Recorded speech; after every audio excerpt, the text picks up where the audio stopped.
एक समय की बात है। एक गांव में राजू नाम का एक किसान रहता था। उसके घर से थोड़ी दूर पर साफ पानी की एक नदी बहती थी। राजू रोज अपने घर के कामों के लिए नदी से पानी लेने जाया करता था।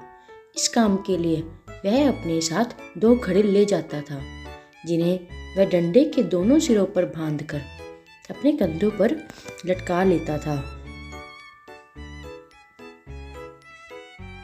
उन दोनों घड़ों में से एक में छोटा सा छेद था। इस वजह से रोज घर पहुंचते पहुंचते राजू के पास 1.5 घड़ा पानी ही बच पाता था। ऐसा चलते हुए लगभग साल भर हो गया था।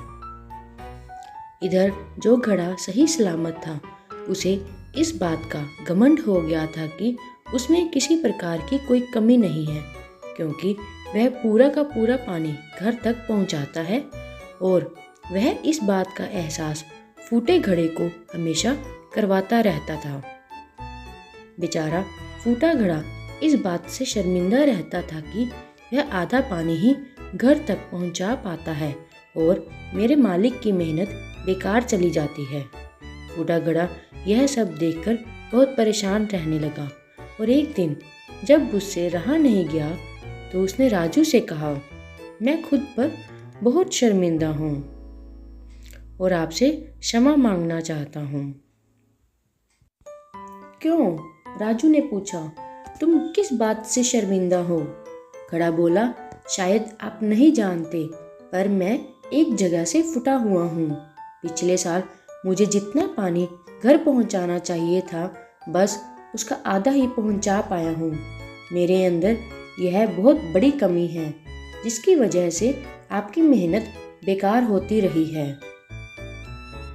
राजू को घड़े की बात सुनकर थोड़ा दुख जरूर हुआ, मगर वह बोला, कोई बात नहीं। आज तुम एक काम करना, जब मैं नदी से पानी भरकर वापस आऊँगा, तब तुम रास्ते में पड़ने वाली फूलों की क्यारियों की तरफ देखना। घड़े ने वैसा ही किया। वह रास्ते भर सुंदर फूलों की छोटी क्यारियों को देखता हुआ आया।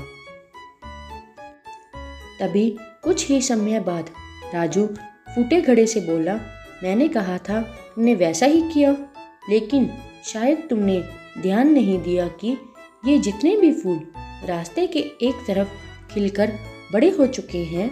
ऐसा इसलिए क्योंकि मैं हमेशा से तुम्हारे अंदर की कमी को जानता था और मैंने उसका लाभ उठाया।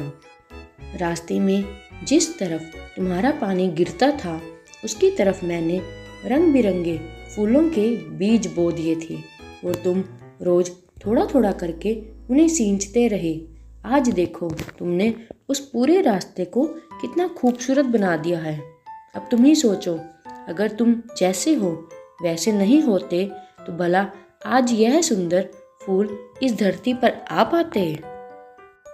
और जो घड़ा साबुत था, उस तरफ की जमीन पर कोई फूल या पौधा नहीं है। इसलिए जो तुमने किया है वह काम वह साबुत घड़ा नहीं कर पाया।